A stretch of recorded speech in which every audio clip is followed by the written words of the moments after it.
अल्हम्दुलिल्लाहि रब्बिल आलमीन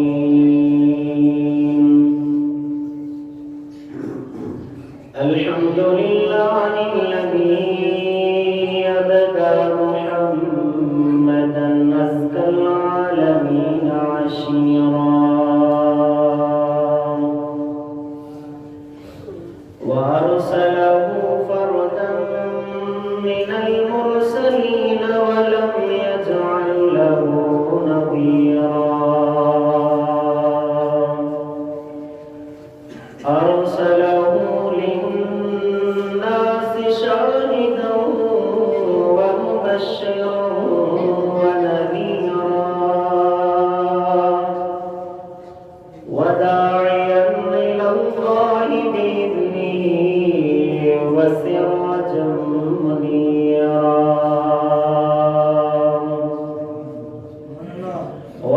वस्सलातु वस्सलामु अला सय्यिदिना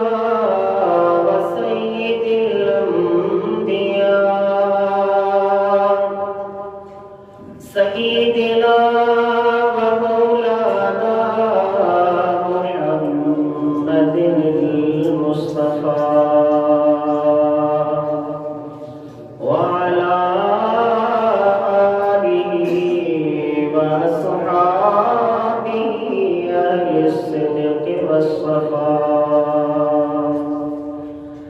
أما بعد فقد قال الله تبارك وتعالى في القرآن الكريم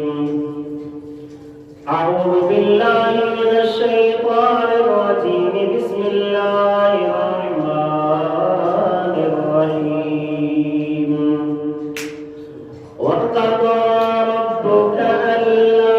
تعبدوا إلا إياه وبالوالدين إحسانا صدق الله العلي العظيم وبلغنا نبيه الكريم الأمين ونحن على ذلك لمن الشاهدين والشاكرين والحمد لله رب العالمين मालिक कून चनीज आओ जिया तो आसरे सबई पारो सुरने जो हिकल से मंजिल टीज हिक तुम नमो मटीज ब्यो लोग मटियो तखोरियो पढ़ियो पया पढ़ीने तोड़ी पढ़न चीन बिना हबीब जे कुछ भी मिलत नहीं जय जो अल्लाह ते यकीन से अनपढ़ाई आलिम थया قال في شان حبيبه الكريم إن الله وملائكته يصلون على النبي يا أيها الذين آمنوا صلوا عليه وسلموا تسليما اللهم صل وسلم وبارك على سيدنا وشفيعنا ونبينا ومولانا محمد وعلى آله وصحبه أجمعين بعد الحمد والثناء نهاية वाजिब एहतराम प्यारी जमात सबूरी अल्लाह तबारक व तआला जे प्यारे हबीब सही हदीस शरीफ जे अंदर इरशाद फरमायो इन मिन अफदल अय्यामिकुम यौमल जुमआ ए मुंहिंजा उम्मतियो रब जेके तव्हांखे ॾींहं पैदा करे ॾिना आहिनि इन्हनि ॾींहंनि मां भले में भलो ॾींहुं जुमे जो ॾींहुं आहे। फीह खुलिका आदम, इन ॾींहं जे अंदरि ई आदम अलैहिस्सलाम खे पैदा कयो वियो। फीह नफ़ख़तु व फीह साक़तु, इन ॾींहं जे अंदरि ई जेको सूर क़यामत जे ॾींहुं इसराफील अलैहिस्सलाम फूकींदो, उहो बि इन ॾींहं जे अंदरि ई थींदो। ऐं माण्हुनि जे मरी वञण खां पोइ वरी ज़िंदा करण जे लाइ जेको ॿियो सूर फूकबो, उहो बि इन ॾींहं जे अंदरि ई हूंदो। अल्लाह जे हबीब फरमायो वफ़ीही तक़ूमु साअत, ऐं इन ॾींहं जे अंदरि ई क़यामत क़ाइम थींदी। फ़अक्सिरू अलैया मिनस्सलाति, पोइ मुंहिंजा उम्मतीयो इन ॾींहं में मूं ते दुरूद घणो पढ़ंदा कयो। फ़इन्न सलातकुम मारूदतुन अलैया, सो तव्हांजो दुरूद मुंहिंजी बारगाह में पेश कयो वेंदो आहे। साहबे किराम अर्ज़ कयो या रसूल अल्लाह, छा तव्हांजे दुनिया मां विसाल खां पोइ बि असांजी सलात ऐं सलाम तव्हां ते ईअं ई पहुचंदो जीअं हाणे पहुचे थो? अल्लाह जे हबीब फरमायो इन्नल्लाह हर्रम अलल अर्द अन तअकुल अजसादल अंबिया। ओ मुंहिंजा सहाबियो याद रखिजो, अल्लाह ज़मीन ते इहा शइ हराम करे छॾी आहे जो उहा नबियनि जे जिस्मनि जे वेझो बि अचे। मां जीअं हाणे हयाती में तव्हांजा दुरूद ॿुधां थो, तव्हां खां जुदा थियण खां पोइ मज़ारे अनवर में बि ईअं ई तव्हांजा दुरूद ॿुधंदो रहंदुसि। एतिरो ई न, अल्लाह जे हबीब मुस्लिम शरीफ जे अंदरि हदीस आहे, फरमायो मा सल्लम अलैया मिन उम्मती अहदन इल्ला रद्दल्लाहु रूही हत्ता अरद सलामहु। मुंहिंजी उम्मत मां जेको बि मूं ते सलाम मोकिलींदो आहे, अल्लाह ताला मुंहिंजे रूह खे वापसि कंदो आहे, मां पंहिंजे उम्मतीअ खे सलाम जो जवाबु ॾींदो आहियां। ऐं अल्लाह जे हबीब इहो बि फरमायो आहे ला तजअलु क़ब्री ईदा, मुंहिंजे मज़ारे अनवर खे ईद वांगे न बनायो। यानी सालनि में साल खां पोइ जीअं तव्हां ईद जी ख़ुशी मनाईंदा आहियो, ईअं न कयो। सॼो ॾींहुं जेको बि ॾींहुं बाद में हिक खां ईंदो रहे, हर ॾींहं ते पूरे दुरूद पढ़ंदा कयो। फ़इन्न सलातकुम तबलुगुनी हैथु कुंतुम, तव्हां जाते बि मुंहिंजो दुरूद पढ़ंदा आहियो, मां तव्हांजो दुरूद ॿुधंदो आहियां। अज़ीज़ान मुहतरम, ही प्रोग्राम जेको अॼु रखियो वियो आहे, अल्लाह जे प्यारे माने असांजे तमाम ई प्यारे दोस्त, तमाम ई मोहब्बत कंदड़ दरबार शरीफ जे सच्चे में पक्के आशिक साईं उस्ताद मरहूम अब्दुल रहमान रहमतुल्लाहि ताला अलैहि के ईसा ने सवाब पहुंचाइण जे लाइ रखियो वियो आहे। अज़ीज़ान मुहतरम, मां तव्हां बुज़ुर्गनि जे हथों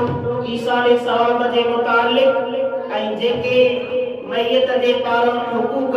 ज़िंदा कंदड़नि ते हूंदा आहिनि, उन जे मुतालिक चंद मालूमात पेश करे इंशाअल्लाह जुमे जी नमाज पढ़ंदासूं। प्यारे मोहब्बत सां अल्लाह जे हबीब जे बारगाह में सलात जो नज़रानो पेश कयो। सल्लल्लाहु अलैहि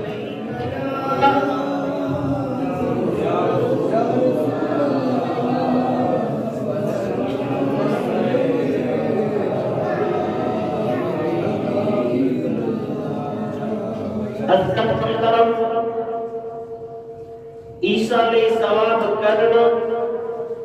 असां अहले सुन्नत व जमात वटि तमाम ही प्यारा महबूब अमल मां आहे। ईसा ने सवाब यानी मैयत जे लाइ को अमल करणु त जीअं उन जो सवाब मैयत ताईं पहुचे, त इन ॻाल्हि में जमहूर फुक़हा ऐं हर मज़हब हर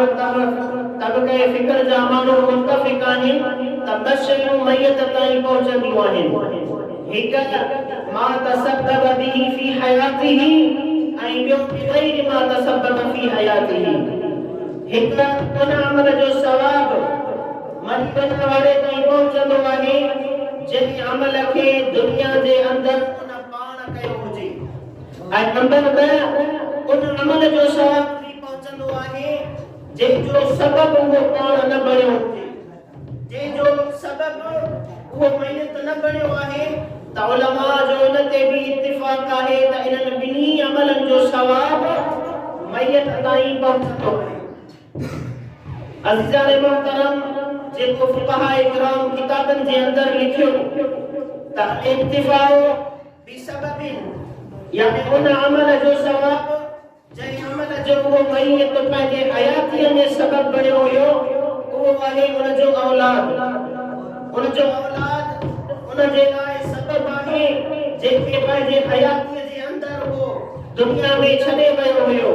उहो औलाद जेकॾहिं पंहिंजे वालिदैन खे यादि करे थो ऐं उहो औलाद जेकॾहिं पंहिंजे वालिदैन खे सवाब पहुचाइण जे लाइ को अमल सदको करे थो त इन ॻाल्हि में क़ुरान करीम जे अंदर भी हुकुम आहे, अहादीस मुबारक में भी हुकुम आहे त उन अमल जो सवाब उन इंसान ताईं पहुचंदो आहे। अल्लाह तबारक व तआला कुरान करीम के अंदर इरशाद फरमायो, वजाउ मिन बअदिहिम यक़ूलून रब्बना इग़फिर लना व इख़वानिना अल्लज़ीना सबक़ूना बिल ईमान। अल्लाह तबारक व तआला हिक फिरके जो बयान कयो जंहिंजी अल्लाह तबारक व तआला चङाई बयान कंदे सुठाई बयान कंदे फरमायो त दुनिया जे अंदर हिक अहिड़ी जमात आहे जेका जमात पंहिंजे वफ़ात कयलनि जे लाइ दुआ घुरंदी आहे ऐं को छा घुरंदा आहिनि, रब्बना इग़फिर लना व लिइख़वानिना अल्लज़ीना सबक़ूना, हे असांजा रब असांखे भी माफ़ फरमा ऐं जेके असां खां अॻु में ई दुनिया छॾे विया ईमान वारा मोमिन उन्हनि खे भी माफ़ फरमा। त अल्लाह तबारक व तआला इन दुआ खे क़ुरान करीम जे अंदर ज़िक्र करे असां इहो सबक ॾिनो आहे त ये दुनिया जा इंसान इहा दुआ उन मैयत ताईं पहुचे थी ऐं उन मैयत खे इन दुआ जो सवाब भी मिलंदो आहे। हदीस मुबारक जे अंदर जंहिं हदीस खे इमाम मुस्लिम हज़रत अबू हुरैरा रज़ियल्लाहु तआला अन्हु का रिवायत कयो। हज़रत अबू हुरैरा रज़ियल्लाहु तआला अन्हु सुने हबीब का हदीस शरीफ नक़ल कई। उन हदीस जे अंदर अल्लाह जा हबीब फरमाइन था, इदा मातल इंसानु इनक़ता अन्हु अमलुहु, जॾहिं इंसान वफ़ात करे वेंदो आहे त उन जो अमल ख़त्म थी वेंदो आहे। हाणे उन जे अमाल नामे में को भी अमल जमा नाहे थींदो इल्ला मिन सलास, पर टे अमल अहिड़ा आहिनि जेके उन जे वफ़ात खां पोइ भी उन जे अमाल नामे में लिखजंदा रहनि था। उहे कहिड़ा आहिनि, इल्ला मिन सदक़तिन जारिया, जेकॾहिं दुनिया जे अंदर वो कोई अमल करे वियो आहे जंहिं अमल मां दुनिया जे इंसाननि खे फ़ाइदो थिए थो, उन अमल मां जॾहिं भी को इंसान फ़ाइदो वठंदो, अल्लाह जे हबीब फरमायो उन इंसान खे जेको फ़ाइदो पयो उन जो सवाब अल्लाह ताला मैयत खे ॾींदो आहे। एतिरो ई न, इमाम जलालुद्दीन अस्सुयूती फरमायो त जेकॾहिं मैयत पंहिंजे ज़मीन जे अंदर को वण पोखियो हुयो ऐं उन वण जे छांव में को इंसान वेठो ऐं उन जे छांव मां उन सुकून हासिल कयो, अल्लाह तबारक व तआला उन जो सवाब भी उन मैयत खे ॾींदो आहे। इमाम जलालुद्दीन अस्सुयूती फरमायो, इदा अकल मिन तिलका शजरति तैरुन, जेकॾहिं उन वण मां कंहिं पखीअ को मेवेदार वण आहे थोरो मेवो भी खाधो त अल्लाह ताला उन पखीअ जे मेवे खाइण जो सवाब भी उन ताईं पहुचाईंदो आहे। अज़ीज़ान मोहतरम, ॿियो अमल जेको अल्लाह तबारक व तआला जे हबीब फरमायो, औ वलदिन सालिहिन यदउ लहू, या त पाण खां पोइ ते अहिड़ो औलाद छॾे वियो आहे जेको औलाद पंहिंजे वालिदैन जे लाइ दुआ घुरंदो रहे। ऐं इन हदीस जे लफ़्ज़नि जे अंदर इहा बिशारत भी आहे त जेको औलाद हयाती में पंहिंजे वालिदैन सां वफ़ादार रहियो, हयाती उन्हनि जे हयातीअ में उन्हनि जी ख़िदमत कंदो रहियो ऐं वफ़ात खां पोइ जेकॾहिं उन्हनि जे लाइ दुआ घुरंदो रहे थो, अल्लाह जे हबीब बिशारत ॾिनी आहे त इहो सालिह औलाद आहे। औ वलदिन सालिहिन यदउ लहू, या त को सालिह औलाद आहे जेको पंहिंजे वालिदैन लाइ दुआ घुरंदो रहे थो। टियों अमल जेको अल्लाह तबारक व तआला फरमान जे हबीब फरमायो, औ इल्मिन युंतफउ बिही, या दुनिया जे अंदर को इल्म पढ़ायो वई, हाणे उन इल्म जो इंतिशार थी रहियो आहे, हाणे उन जा शागिर्द उन जे इल्म जी प्रचार करे रहिया आहिनि। अल्लाह जे हबीब फरमायो त जेतिरो सवाब उन जे शागिर्दनि खे इल्म पढ़ाइण जो मिलंदो, एतिरो ई सवाब उन मैयत ॾे वेंदो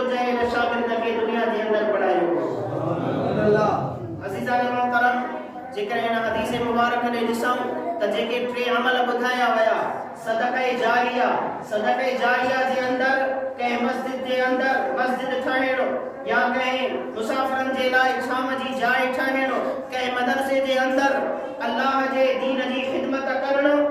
ऐं उन खां सवा काथे पाणीअ जो बंदोबस्त करणु, कंहिं सफ़र वारी जाइ ते कंहिं वण लॻाए छॾणु, मुसाफ़िरनि जे सहूलियत जे लाइ इहे समूरा अमल अचनि था। त असां जेकॾहिं ॾिसूं त उस्ताद मरहूम अब्दुर रहमान जी हयातीअ में उन काफ़ी मस्जिदुनि जे अंदर अल्लाह जे दीन जी ख़िदमत कई आहे। एतिरो ई न, उन मदरसनि खे क़ाइम करण में भी तमामु घणो उन जो हथ आहे। त अल्लाह ताला उन्हनि मस्जिदुनि खे ठाहिण ऐं मदरसनि खे क़ाइम करण जो सवाब हिमल भी मरहूम खे अता कंदो हूंदो। ऐं जेकॾहिं ॿी ॻाल्हि ॾिसूं, वलदिन सालिहिन यदउ लहू, सालिह औलाद जेको उन जे लाइ दुआ घुरे, त अज़ीज़ान मुहतरम उन जो नीगर, उन जो वलद सालिह मुनीर अहमद जंहिंखे उन पहिरां मदरसे जे अंदर छॾियो हुयो त जीअं अल्लाह जे दीन जो आलिम बणिजे, पर अल्लाह ताला जी जेका चाहत हूंदी आहे उहो ई थींदो आहे। उहो उन जो सालिह औलाद आहे ऐं उहो हिन वक़्तु उन जे ईसाले सवाब जे लाइ दुआऊं घुराए रहियो आहे। त साईं अब्दुर रहमान मरहूम रहमतुल्लाह ताला जे अंदर इहा ॿी वस्फ़ बि मिले थी पई।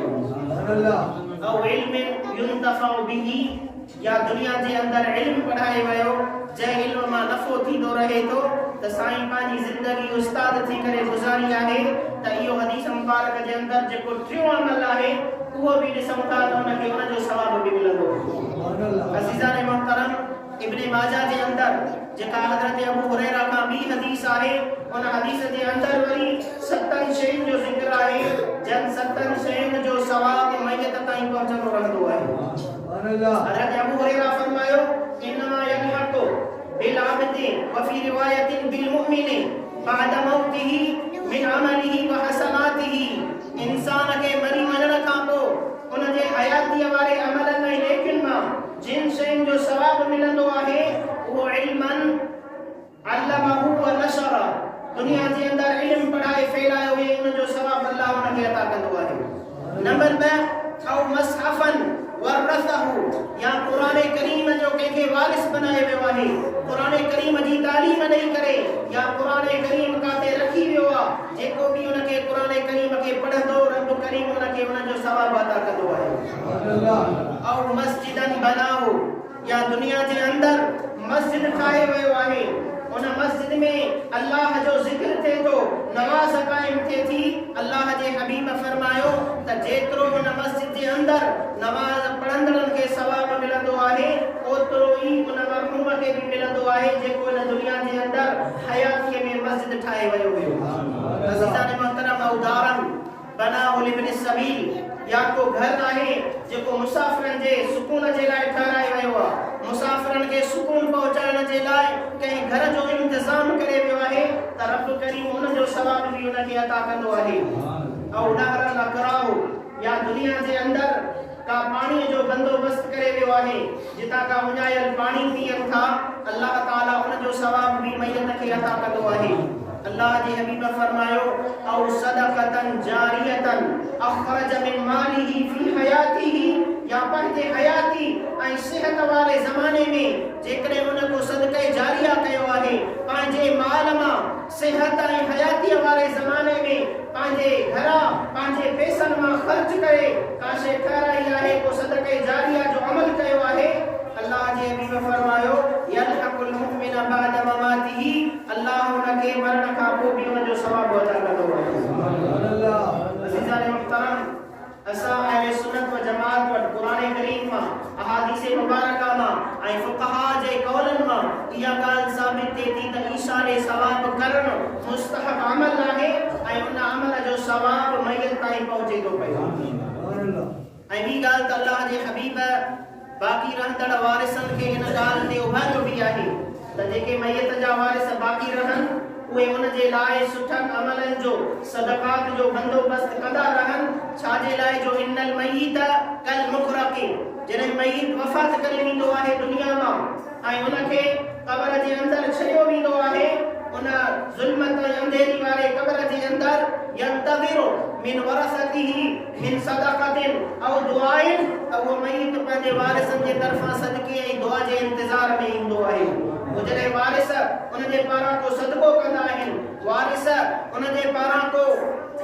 अमल कंदा आहिनि त अल्लाह ताला का दुआ घुरंदा आहिनि, अल्लाह तबारक व ताला उन दुआ जो सवाब उन मय्यत खे अता कंदो आहे, उन जी क़ब्र मुनव्वर थी वेंदी आहे। ए अज़ीज़ान मुहतरम, औलाद जेको पंहिंजे वालिदैन सां हयातीअ में मुहब्बत करे थो,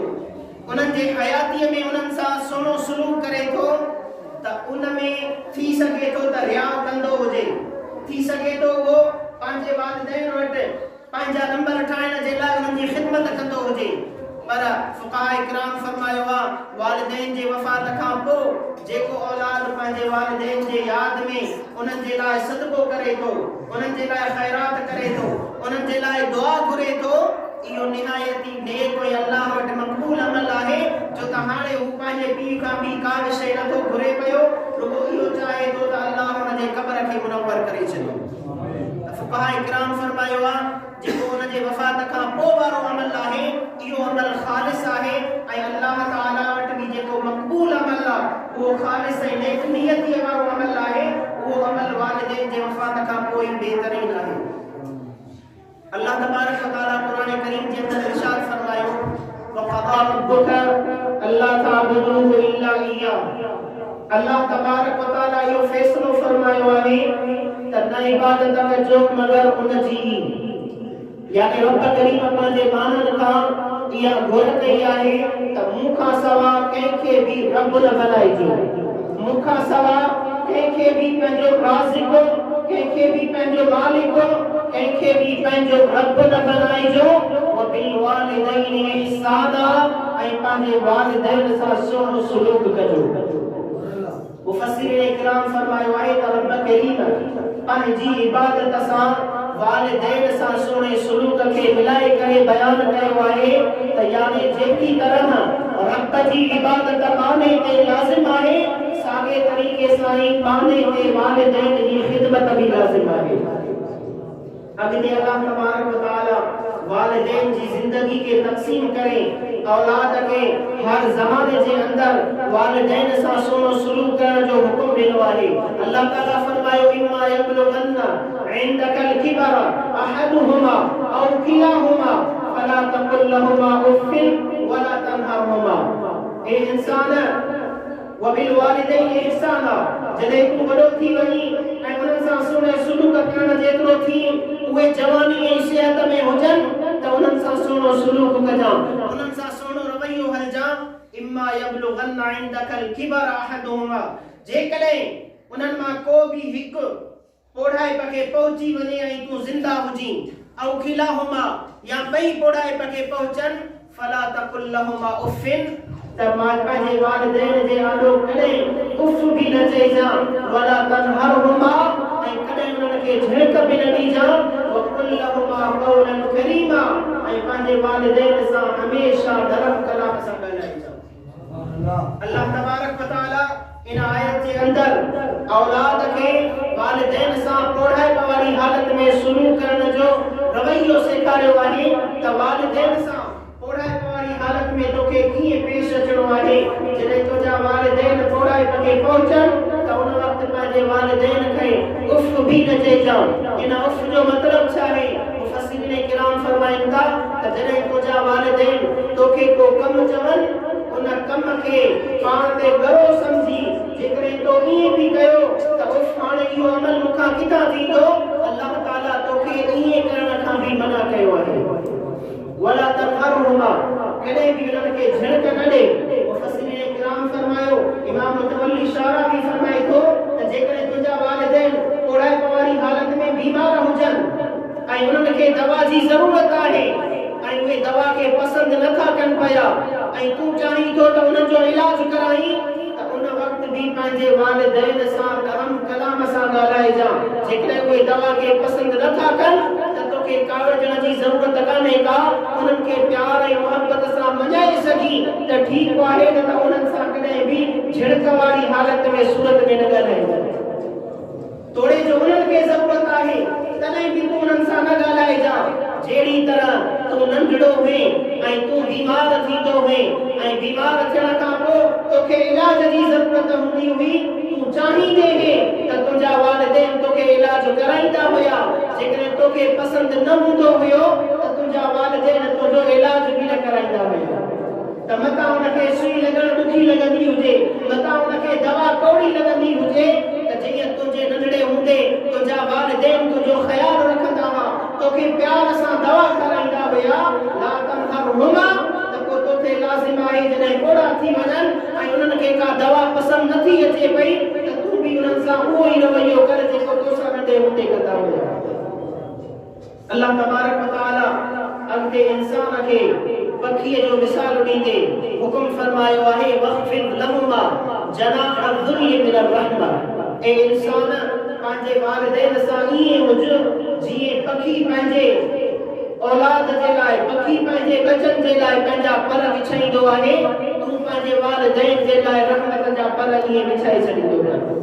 वक़्फ़िद लहुमा जनाह मिनर ज़ुल्लि, उन्हनि जे लाइ हमेशा निवड़त सां हलंदो कर। फक़हा इकराम फरमायो त जेकॾहिं तुंहिंजो वालिद साहब बीठो आहे त पोइ तोखे लाइक़ नाहे त तूं वेही करे उन सां ॻाल्हाए, जेसिताईं बीठो आहे त तूं बीठो रहो। जेकॾहिं तूं पंहिंजे वालिदैन सां गॾु हली रहियो आहीं त अल्लाह तबारक व तआला तोखे इहो अदब सेखारे थो त कॾहिं बि उनजे अॻियां न हल, कोशिश कर त हमेशा उनजे पोयां हलंदो कर।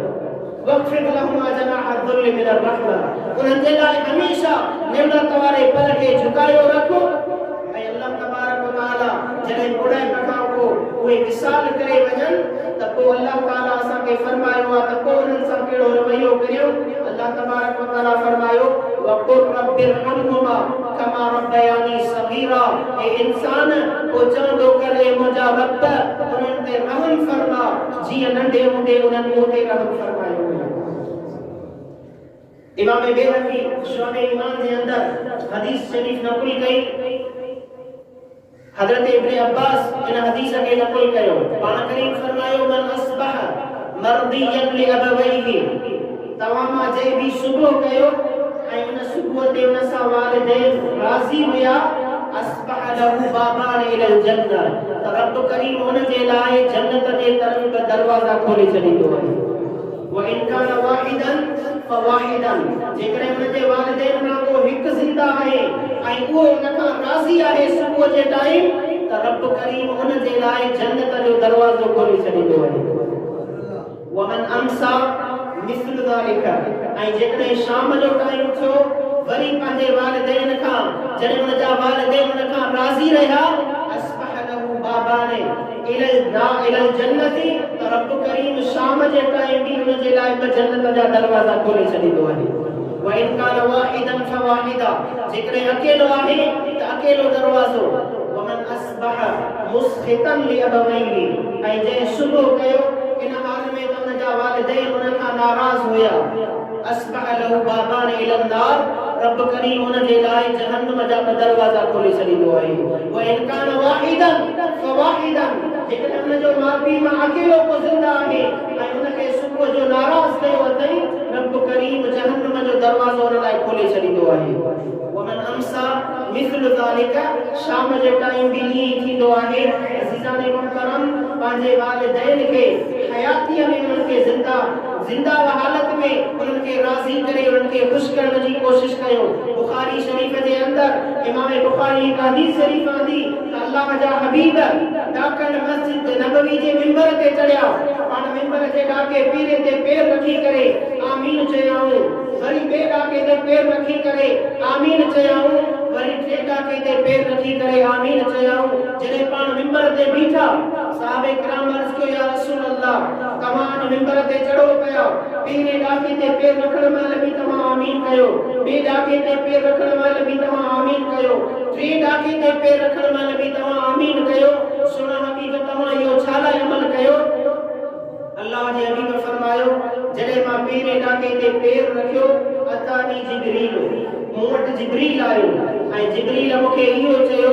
ए सुनल हबीब, तुंहिंजी उम्मत मां जंहिं बि उम्मतीअ जे मथां रमज़ान जो महीनो आयो ऐं उन महीने में इबादत करे रब रब खे राज़ी न करे सघियो त शाल इहो तबाह व बर्बाद थी वञे। अल्लाह ताला जे हबीब फरमायो मां जिब्रील जे इन बद दुआ ते आमीन चयो आहे। यानी उम्मतियो जॾहिं तव्हां वटि रमज़ान जो महीनो अचे अल्लाह ताला जे तरफ़ां इहो तव्हांखे इनाम आहे। इन महीने जे अंदरि इबादत करे रब खे राज़ी कंदा कयो। जॾहिं मां ॿिए ॾाके ते पैर रखियो त वरी मूं वटि जिब्रील आयो ऐं मूंखे जिब्रील चयो ए सोना हबीब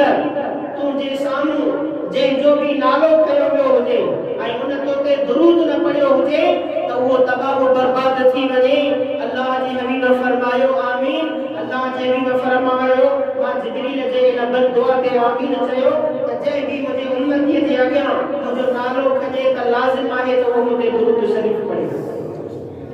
टे ॾाके ते जॾहिं मां पैर रखियो त जिब्रील आयो ऐं जिब्रील चयो या रसूल अल्लाह मन वजद अबवैहि औ अहदहुमा ए सोना हबीब जंहिं भी तुंहिंजे उम्मत मां शख्स पंहिंजे वालिदैन खे पोढ़ाए पवाए हालत में लधो ऐं उन्हनि खे राज़ी न करे सघियो उन पोढ़ाए पवारी हालत में उहे उन खां नाराज़ रहिया अल्लाह ताला उनखे तबाह व बर्बाद करे। अल्लाह जे हबीब फरमायो मां उन जे दुआ ते आमीन चयो। अज़ीज़ान मोहतरम इन हालत में पंहिंजे वालिदैन खे राज़ी रखण जी कोशिश कयो ऐं जॾहिं वालिदैन दुनिया मां हलिया वञनि त पोइ उन्हनि सां कहिड़ो सुलूक रखिजे उन जे बारे में भी हदीस शरीफ आहे। मालिक बिन रबिया ही रिवायत कयो त सोने हबीब जे बारगाह में हिकिड़ो आराबी अचे तो अची करे सवाल करे तो या रसूल अल्लाह हल बकी अली शैयन मिन बिर्रिन अबर्रुहुमा बिवालिदैया बाद वफातिहिमा। ए अल्लाह जा हबीब मां हयाती में पंहिंज मुंहिंजा वालिदैन जेसिताईं ज़िंदा रहिया तेसिताईं उन्हनि जी ख़िदमत कंदो रहियुसि तेसिताईं मां उन्हनि खे राज़ी रखंदो रहियुसि। हल बकी अली शैयन छा मूंखे अञा उन्हनि जे वफ़ात खां पोइ बि को हक़ आहे जेको मां उन्हनि जो अदा कयां। अल्लाह जे हबीब फरमायो नाम हा तोते अञा पंहिंजे वालिदैन जो हक़ आहे। कहिड़ो हक़ आहे? अस्सलातु अलैहिमा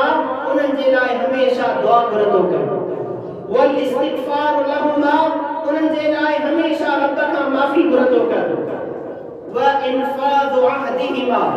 उन्हनि ज़िंदगी जे अंदरि जेके तोखां वाइदा वरिता जिन ॻाल्हियुनि खे पूरे करण जे लाइ तोखे हुकुम फरमायो त ए इंसान उन्हनि वाइदनि खे पूरो कर छो त उहो वफ़ात खां पोइ बि तोॾे ॾिसंदो आहे त मुंहिंजो औलाद मूंसां कयल वाइदनि खे पूरो करे रहियो आहे या न। व इकराम सदीक़िहिमा ऐं तुंहिंजे वालिदैन जा जेके दोस्त दुनिया जे अंदरि बाक़ी आहिनि जीअं दुनिया में उन्हनि सां उहो सुलूक कंदो हुयो उहे ई उन्हनि खे घुराए करे उन्हनि जी इज़त कंदो कर तो दुनिया में उन्हनि जी इज़त कई वालिदैन क़ब्र में तोखां राज़ी थी वेंदा आहिनि। ऐं अल्लाह जे हबीब फरमायो आख़िरी ॻाल्हि ऐं निहायती अहम ॻाल्हि आहे उहा इहा सिलतुन ला तुसलु इल्ला बिहिमा पंहिंजे वालिदैन जे अमल खे तलाश कर त तुंहिंजा वालिदैन तुंहिंजे रिश्तेदारनि मां कंहिंसां सुहिणो सुलूक कंदा हुया तुंहिंजे रिश्तेदारनि मां कंहिंखे इज़त और इकराम ॾींदा हुया तुंहिंजे रिश्तेदारनि मां कंहिंसां सुहिणे रवैये सां हलंदा हुया त पोइ औलाद ते लाज़िम आहे त उन्हनि समूरनि मिटनि माइटनि सां उहो रिश्तो ॻंढियो अचे जेको रिश्तो तुंहिंजा वालिदैन ॻंढींदा हुया। इहे अमल आहिनि जिन अमलनि जे ज़रिए माण्हू पंहिंजे वालिदैन खे राज़ी रखी सघे थो जिन अमलनि जे करे वालिदैन उन खां राज़ी रहंदा ऐं इन अमलनि जे करे अल्लाह ताला उन जे क़ब्र खे मुनव्वर फरमाईंदो आहे। अज़ीज़ान मोहतरम गौर फ़िक्र कयो त इंसान वफ़ात खां पोइ हिकु अहिड़ी जाइ ते हूंदो आहे जेका जाइ उन जे जिस्म जे मुताबिक़ मस हूंदी आहे एतिरो मकान एतिरी जॻह हूंदी आहे जेतिरो उन जो जिस्म आहे ऐं हदीसुनि में आहे त इहो कुशादो बि थींदो आहे ऐं इहो सोडो बि थींदो आहे त उहो कहिड़ी कैफ़ियत में उहो कहिड़ी हालत में रहंदो हूंदो जॾहिं इहा जॻह उन ते कुशादी थींदी हूंदी ऐं कहिड़ी कैफ़ियत में हूंदो जॾहिं इहा उन ते तंगी थींदी हूंदी जॾहिं उहा मुनव्वर थी वेंदी हूंदी जॾहिं उहा कुशादी थी वेंदी हूंदी त उन जे ख़ुशीअ जो आलम ॾिसण वटा हूंदो उहो अल्लाह खां बि राज़ी थींदो हूंदो ऐं उन बाने खां बि जंहिं बाने पंहिंजे अमल जे ज़रिए उन जे क़ब्र खे कुशादो बनायो हूंदो ऐं जॾहिं उन ते तंग थींदी हूंदी जॾहिं उन ते उहा क़ब्र सोढ़ी थींदी हूंदी त त उन वक्त वो मानो पंहिंजे वार संदे तकीदो पंहिंजे वार संदे ॾिसंदो त शलको मूं लाइ दुआ घुरे शलको मूं लाइ सदको करे जंहिंजे सदके मुंहिंजी हिन क़ब्र जे अज़ाब मां जान छुटी वञे। किताब रूह जे अंदर इमाम इब्न क़य्यिम अल-जौज़िया इमाम सुफियान बिन उयैना जी हिक तमाम ही प्यारो किस्सो नक़ल कयो आहे। इमाम सुफियान बिन उयैना तमाम वॾो फ़िक़ह जो आलिम आहे। वो फरमाए थो लम्मा मात अबी जॾहिं मुंहिंजो पीउ वफ़ात करे वियो जज़ीतु जज़ान शदीदा मां पंहिंजे पीउ जे वफ़ात ते ॾाढो ॾुखारो थियुसि तमाम घणो ॾुख थियो। पोइ उन ॾुख खे घटि करण जे लाइ कुंतु अज़ूरुहु कुल्ल यौम हर रोज़ मां पंहिंजे वालिद जे क़ब्र ते वञी मां उन ते वेहंदो हुयुसि। मां क़ब्र ते वेही करे दुरूद ओ सलाम करंदो हुयुसि। मां क़ब्र ते वेही करे क़ुरान करीम जी तिलावत कंदो हुयुसि। मां क़ब्र ते वेही करे पंहिंजे वालिद जे लाइ अल्लाह तबारक व तआला खां इस्तिग़फार जी दुआ बि करंदो हुयुसि। वमकस्तु अला ज़ालिका अय्यामन काफ़ी ॾींहं ताईं ईअं थियो पर पोइ कंहिं कमकार जे करे कंहिं मजबूरियुनि जे करे कुझु ॾींहं मां न वञी सघियुसि। सुम्मा ज़हबतु उन्हनि काफ़ी ॾींहंनि खां पोइ जॾहिं वरी मां वयुसि ऐं मां पंहिंजे वालिद जे क़ब्र ते बीही करे सलाम वराए उन लाइ दुरूद पढ़िया वेही करे क़ुरान करीम जी तिलावत कई उन लाइ दुआ घुरी। इमाम सुफियान बिन उयैना चए थो त मूंखे निंड अची वई। मां निंड में छा थो ॾिसां त मुंहिंजे वालिद साहब जो कफ़न तमामु मेरो थी चुको आहे। उनजी हालत तमामु ई अजीब आहे ऐं ईअं सम्झां पियो त उहो ज़िंदा नाहे ॼण त उहो सफ़ा वफ़ात में ऐं तमामु ॾुख वारी हालत में आहे। त मूं उनखे सॾु कयो या अबती हे मुंहिंजा बाबा तोखे छा थियो आहे? त उहो उथी वेहे थो ऐं मूंखे चवणु लॻो या बुनैया कुंत तज़ूरुनी हे मुंहिंजा पुट तूं हर रोज़ मुंहिंजी ज़ियारत लाइ ईंदो हुए कुंत अनसु बिका तुंहिंजे अचण सां मूंखे ख़ुशी थींदी हुई। वयुनसु मन हौली रुगो मूंखे न मुंहिंजे आसपास वारे क़ब्रनि वारनि खे बि ख़ुशी थींदी हुई। छाजे लाइ जो तूं अल्लाह जे हबीब जे दीन जो आलिम आहीं। तुंहिंजे अचण जे करे क़ब्रिस्तान वारनि सां रहमत ऐं शफ़क़त थींदी हुई। तुंहिंजे क़ुरान जे तिलावत जे करे उन्हनि खे अल्लाह जी रहमत मिलंदी हुई ऐं मूंसां मिलण जे करे मां तोखां तमामु घणो उन्स ऐं मुहबत हासिल कंदो हुयुसि। जॾहिं तूं अचणु बंदि कयो त मां बि तमामु ॾुखारो थियुसि मुंहिंजे आसपास वारा बि तमामु ॾुखारो थिया। उन खां पोइ इमाम सुफियान बिन उयैना फरमाए थो मां तरक़्तु यौमन इल्ला ज़ुरतु क़ब्र अबी उन खां पोइ मां कॾहिं बि अहिड़ो ॾींहुं न गुज़रियो मगर मां पहिरां पंहिंजे वालिद जी क़ब्र जी ज़ियारत कंदो हुयुसि। पहिरां पंहिंजे वालिद जी क़ब्र ते वेंदो हुयुसि उन जी ज़ियारत कंदो हुयुसि उन ते सलाम ऐं दुरूद पाण करीम ते मोकिले उन लाइ इस्तिग़फार जी दुआ घुरंदो हुयुसि। उहो दुनिया जे अंदरि पंहिंजा कमकार कंदो हुयुसि। अज़ीज़ान मोहतरम जेके असांजा मिट माइट वरसा दुनिया मां हलिया वञनि था पिया उहे बि हिक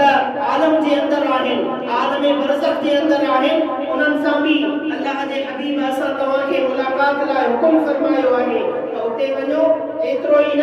बल्कि अल्लाह जे हबीब असां तव्हांखे जेको सलाम सेखारियो आहे उहो सलाम बि ज़िंदा वारो आहे मुर्दन वारो सलाम न आहे। वञी करे उते सलाम वरायो अस्सलामु अलैकुम या अहलल क़ुबूर ए मज़ारनि वारो तव्हां ते सलाम हुजे। इन सलाम जे अंदरि अलैकुम ज़मीर मुखातब जो आहे ऐं अरबी जे अंदरि इहो सलाम उनखे ई कबो आहे जेको तव्हांखे ॿुधंदो हुजे तव्हांखे ॾिसंदो हुजे तव्हांजे साम्हूं हुजे। ऐं इहा ॻाल्हि असां अहले सुन्नत व जमात वटि मुतफ़क़ अलैहि आहे त क़ब्र वारो क़ब्र जे अंदरि पंहिंजे औलाद ऐं वरसा खे सुञाणींदो बि आहे उन जे हर अमल खां वाक़िफ़ बि हूंदो आहे। हज़रत अमर बिन आस रज़ी अल्लाह ताला अन्हु पाण करीम सल्लल्लाहु अलैहि वसल्लम जो प्यारो सहाबी आहे। हज़रत अमर बिन आस जॾहिं ईमान आंदो हुयो अल्लाह जे हबीब वटि अची करे अल्लाह जे हबीब खे फरमाए उबसुत यदक लियुबाइअक या रसूल अल्लाह सुन हबीब पंहिंजो हथ मुबारक अॻे कयो त मां तव्हांजी बैअत कयां। अल्लाह जे हबीब हथ अॻे कयो त हज़रत अमर बिन आस पोइते करे छॾियो। अल्लाह जे हबीब फरमाए अमर तो छाजे लाइ हथ खे पोइते कयो तो मूंखे चयो त हथ अॻे कर मां हथ अॻे कयो आहे तूं छो पोइते करींदो। हज़रत अमर बिन आस फरमायो अर्ज़ कयो अश्तरितु या रसूल अल्लाह सुना हबीब हथ में पो ॾींदुमि अॻ में मां तोसां शर्त रखंदुसि। अल्लाह जे हबीब फरमायो मादा तश्तरितु या अमर ए अमर केड़ो शुक्र कंदे चई त सुना हबीब अन मुबायिअक इल्ला गफरल्लाहु लिमा तक़द्दम बी रिवायत में है अन युगफर लिमा तक़द्दम सुना हबीब तुझे हथ में हथ लिया अल्लाह ताला मुझे अगिया समूरा गुनाह माफ करे सके अल्लाह जे भी फरमायो उबसुत यदक ए अमर अगे हथ का वधाए ॾिस तुझो हथ मुझे हथ में पहुंचंदो रब तुझा सजा ॾोह माफ करे सके असा जेका ही बैत कंदा आहियूं अल्लाह वारन जे हथ में हथ ॾींदा आहियूं इहो हथ ॾियण सोने हबीब जे सहाबा जी सुन्नत आहे ऐं असां तव्हां त हिक अहिड़ी दरगाह सां हिक अहिड़े मकाम सां अहिड़े विलायत वारे बुजुर्ग सां उन जे दामन में असां तव्हां जा हथ आहिनि जो उन फरमायो आहे त ॿ वक्त ज़िक्र जी पाबंदी कयो 5 वक्त नमाज जी पाबंदी कयो उन खां पोइ तव्हां थुली मानी खाई सुम्ही रहो जन्नत जो ज़िम्मेवार मां मोहम्मद राशिद आहियां अल्लाह अज़ीज़ान मोहतरम असा तव्हां या बैत करे हथ ॾिनो आहे ऐं साईं मरहूम अब्दुल रहमान रहमतुल्लाहि ताला अलैहि त दरगाह सां तमामी घणी मोहब्बत ऐं प्यार रखण वारो हुयो मूंखे यादि आहे 3 साल मूंखे दरगाह शरीफ ते पढ़ाईंदे थिया आहे त जॾहिं बि हर महीने जो पीरो जुमो ईंदो हुयो त उस्ताद अब्दुल रहमान रहमतुल्लाहि ताला अलैहि दरगाह ते ई नज़र ईंदो हुयो हमेशा उते दरगाह ते हाज़िरी ॾींदो हुयो ऐं उते दरगाह ते वेही करे पंहिंजे महबूब मुर्शिद सां रूह रिहान कंदो हुयो तमामी मोहब्बत रखण वारो माण्हू हुयो ऐं इहो गैर सिकंदरी थी करे कॾहिं बि असांखे इहो महसूस न थियो त को गैर सिकंदरी आहे हमेशा जॾहिं बि दरगाह ते आयो समूरा इहो ई सम्झंदा हुया त शायदि ही दरगाह तां फारिग थियल उलमा आहे छो त उन पंहिंजी जॾहिं खां दरगाह सां तालुक रखियो जॾहिं सां दरगाह सां उन निस्बत जोड़ी तॾहिं खां वठी उन पंहिंजी हैयत शक्ल बि दरगाह जे फ़क़ीरनि वारी बनाए छॾी दरगाह ते वरी घणो तालुक उलमाए किराम सां ऐं उलमाए किराम सां तालुक जे करे साईं अब्दुल रहमान रहमतुल्लाहि ताला अलैहि खे परे खां ॾिसण सां इहो ई नज़र ईंदो हुयो त शायदि कोई आलिम ई आहे अज़ीज़ान मोहतरम उन इहा बैत करे इहो हथ मोहम्मद राशिद रोज़े धणी जे दामन में विधो आहे दुआ आहे त अल्लाह ताला उन जे क़ब्र खे नूर सां मुनव्वर बि कयो हूंदो ऐं उन खे पंहिंजे महबूब मुर्शिद जी रिफ़ाक़त बि नसीब कई हूंदी हज़रत अमर बिन आस रज़ी अल्लाह ताला अन्हु जॾहिं वफ़ात उन जी वेझो आई पंहिंजे औलाद पंहिंजे पुटनि खे जमा कई जमा करण खां पोइ पंहिंजे पुटनि खे चयाईं त मुंहिंजा पुट जॾहिं मां वफ़ात करे वञा ऐं मूंखे क़ब्र जे अंदर दफ़न कयो त तूं मुंहिंजे क़ब्र ते एतिरो बीहजो जेतिरो उठ कुली करे उन जो गोश्त तक़सीम करण में वक़्तु लॻंदो आहे एतिरी देर मुंहिंजे क़ब्र ते दफ़न करण खां बाद में बीहजो उन जे पुटनि अर्ज़ कयो ए बाबा उन खां पोइ त तूं वफ़ात करे वेंदे तूं उन खां पोइ ज़िंदा ई न हूंदे असांजे बीहण जो फ़ाइदो कहिड़ो आहे हज़रत अमर बिन आस फरमायो आनस बिकुम तव्हांजे वजूद जे करे मूंखे क़ब्र में अकेलाई महसूस कोन थींदी मां सम्झंदुसि त मुंहिंजा पुट मूंसां गॾु बीठा आहिनि व उजीब रसूल रब्बी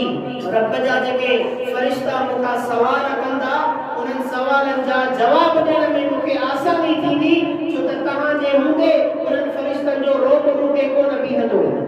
अज़ीज़ान मोहतरम अमर बिन आस सुमे हबीब जो तमामी जलील क़दर सहाबी आलिम फ़क़ीह सहाबी आहे उन जे इन अमल मां ख़बर पई थी त मयत वफ़ात करण खां पोइ क़ब्र में दफ़न करण खां पोइ पंहिंजे वारिसनि खे सुञाणींदो बि आहे उन्हनि जे वजूद सां उनखे सुकून बि मिलंदो आहे अज़ीज़ान मोहतरम जेके असांजा वरसा जेके असांजा मिट माइट दुनिया मां हलिया वञनि त वारिसनि ते लाज़िम आहे उन्हनि जे क़ब्र जी ज़ियारत कनि एतिरो ई न अल्लाह जे हबीब बुखारी शरीफ़ जे अंदर ख़ासि करे औलाद लाइ इहो हुकुम फरमायो आहे त हर जुमे जे ॾींहुं पंहिंजे वालिदैन जी जेको बि उन्हनि जे मज़ार जी औलाद ज़ियारत कंदो अल्लाह तबारक व तआला उन जा समूरा अॻियां गुनाह माफ़ करे छॾींदो आहे वालिदैन जे क़ब्र जी ज़ियारत जे करे अल्लाह तबारक व तआला औलाद जा गुनाह माफ़ करे छॾींदो आहे ऐं क़ुरान करीम मां असां तव्हांखे इहा बि मालूमात मिले थी त कॾहिं जेकॾहिं वालिद साहब नेक साले न हुयो त औलाद जे नेक साले हुजण जे करे रब करीम उन जे वालिदैन खे बि माफ़ करे छॾींदो आहे जीअं हज़रत इब्न उमर का मशहूर हदीस आहे त एक शख्स वफ़ात करे वियो ऐं वफ़ात करण खां पोइ जॾहिं उनखे कब्र में रखियो वियो त उनजे कब्र में अज़ाब थी रहियो हुयो। अल्लाह जे वाने कंहिं उतां गुज़र कयो, उनजे कब्र में अज़ाब थींदे ॾिठो। ॿिए ॾींहुं जॾहिं आयो त उनजो उन कब्र खे ॾिठाई त उन कब्र जे अंदरि अल्लाह जूं नेमतूं ऐं जन्नत जा लज़ीज़ लज़ीज़ मेवा पिया आहिनि। त उन वक़्तु अल्लाह तबारक व तआला जी बारगाह में अर्ज़ कई त या अल्लाह कल्ह मां हितां गुज़रियुसि त हिन बाने ते अज़ाब थी रहियो हुयो, अॼु हिन ते नेमतूं आहिनि ऐं हिन ते जन्नत जा मेवा पिया आहिनि, इहो छा मक़सदु आहे? अल्लाह फरमायो ए मुंहिंजा प्यारा बाना, अॼु हिन जो पुटु मस्जिद में उस्ताद जे आॾो वेही करे पढ़ी रहियो आहे बिस्मिल्लाहिर्रहमानिर्रहीम। जॾहिं हिन जो पुटु दुनिया में वेही इहो पढ़े बिस्मिल्लाहिर्रहमानिर्रहीम